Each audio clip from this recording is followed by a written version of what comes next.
湾区的朋友应该一眼就看得出我是在什么地方。中国大陆的观众，我可以告诉您，这里是旧金山湾畔，在我的身后是世界有名的金门大桥。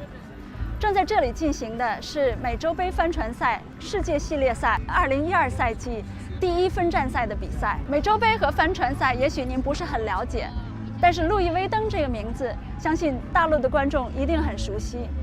他们两者有什么关系呢？美洲杯帆船赛是卫冕者和挑战者1对1之间的非常独特的一种比赛。1851年有史以来，在美利坚号和英国一艘皇家旗舰之间进行，结果美利坚号得胜，美洲杯也因此而得名。后来挑战者越来越多，必须先有一个挑战者的选拔赛。在过去将近30年当中，这个挑战者的选拔赛都是由路易威登赞助的，故称路易威登杯。第34届美洲杯的总决赛和路易威登杯都将在明年，也就是2013年的夏天，在旧金山举行。今天我有幸采访到路易威登公司的全球主席和首席执行官Yves Carcelle伊夫卡塞尔先生。我们将聊一聊路易威登杯、路易威登这一经久不息的品牌、旧金山对路易威登的意义，以及路易威登公司对未来和对中国的展望。Monsieur Carcelle, je suis très heureuse de parler à vous aujourd'hui. 你好，你讲得很好。Well, welcome to San Francisco. Thank you. I reckon this cannot be your first time in San Francisco. No, I've been many times here, and as you know, we have several stores here. I've been each time visiting, deciding to install stores, to expand the stores, and of course now for this great celebration of the America's Cup. As you know, Louis Vuitton was created in 1854, the America's Cup in 1851, so we are nearly twins. That's right. And the history of the America's Cup and the history of Louis Vuitton have been very linked. Many of the big tycoons of the Cup have been our clients. Many of the events have been, related to the history of Louis Vuitton. And as you know, in 1983, nearly 30 years ago, it will be 30 years next year, Louis Vuitton gave his name to the competition which selects the challenger who's going each time to meet the defender, in this case Oracle. So, that's why the history of Louis Vuitton and the America's Cup are so linked. In this long history, San Francisco as a host city is the first time. Now, you have traveled with America's Cup to different places in the world. Now, coming to San Francisco, is there any unique significance San Francisco has for Louis Vuitton Cup and for Louis Vuitton as a company? Clearly, I think the setting of San Francisco is something very unique. And everyone involved in selling has the dream one day to do a major competition in front of the Golden Gate Bridge. And what we have seen in the last few days shows that it's an incredible viewing for the sailors, for the boat, but also for the people on the shore. Mm-hmm. So really San Francisco was a dream. And San Francisco is also a big symbol. San Francisco is a link, the west and the east of the Pacific Rim. San Francisco is the gate to Asia and at the same time the gate to America for many Asians. So it's a symbol of this new world in which we are living. We will definitely talk about this new world.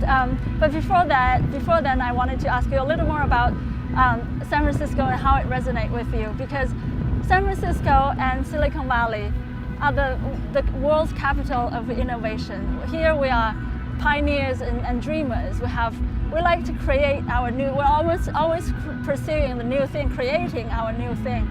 Louis Vuitton is a legendary brand with its very rich, long history and legacy. How does your brand, you think, resonate with the spirit of this place for us dreamers and pioneers? I think Louis Vuitton is all about tradition and modernity, and in a funny way, that's why we feel very comfortable with the cup.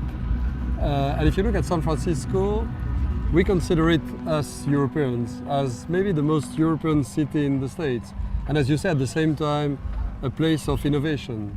So mixing the tradition and the modernity, living with innovation is something that makes us very happy. In '95, when the cup was in San Diego, Yes. Louis Vuitton introduced for the first time internet as a means to communicate the results of the event. And at the same time, we worked with a Californian company to create virtual reality and communicate to the, to the viewers, through television, the real situation of the boats during a competition. So we brought ourselves technical innovation into an event like the Cup.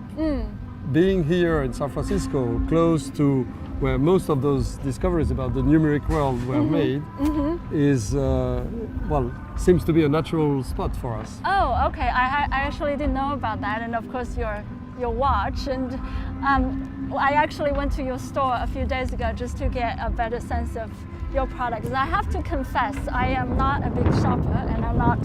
You were not. I'm sure you will be now.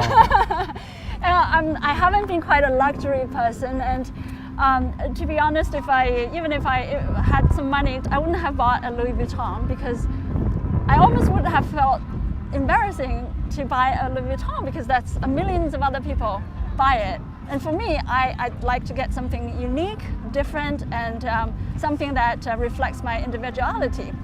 That was my previous perception.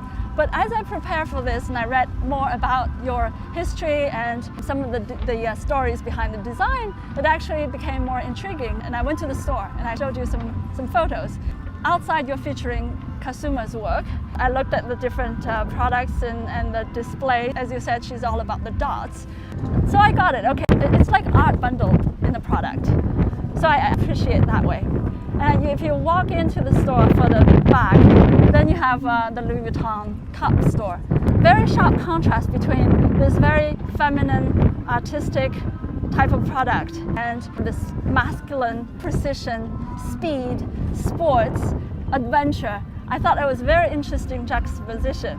And of course, in the middle, you have the trunks, which evoked in me the nostalgia, the sense of travel. That's how it started to speak to me. But let me ask you, am I not your target customer? I think you will be one day. It's very important to understand that Louis Vuitton was born in the middle of the 19th century, and Louis Vuitton himself invented the first modern trunks at a moment where travel was changing, and many people consider the middle of the 19th century as the beginning of the modern world. And at that time, the spirit was, when you were traveling, you were coming to the house of Louis Vuitton to ask for the trunk fitting your needs. So the whole history of the company started by special orders. And it's something that we keep as a spirit. Of course, with the development of the richness in the world, luxury products which were reserved to a small elite in Europe became desirable all over the world. Right. To thousands or more, or millions of people. And I don't think it's a bad thing. No. I don't think luxury should be reserved to an elite.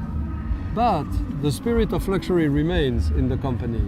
And for me, maybe you enter into the world of Louis Vuitton, buy a bag, a wallet, a pair of shoes, maybe a watch. But then, with time going on, when you understand the brand better, one day you will understand that the ultimate luxury is to create yourself the product of your dream with Louis Vuitton. For me, the essence of luxury is the special order.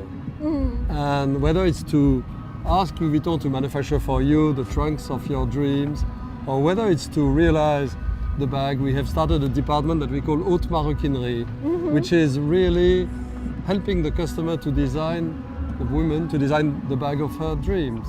We have now a special department for men's shoes where you can do made-to-order shoes. So, it's true that you can see Louis Vuitton bags all over the world, but again, it's an entry to the world of luxury. And one day you will discover that the real luxury is to create, really for you, personalized the product of your dreams. So is that the secret behind your brand, which has lasted for 150, 60 well, years? there's many secrets.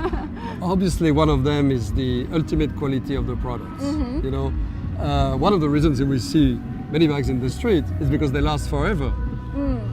And that makes a lot of difference, with other brands.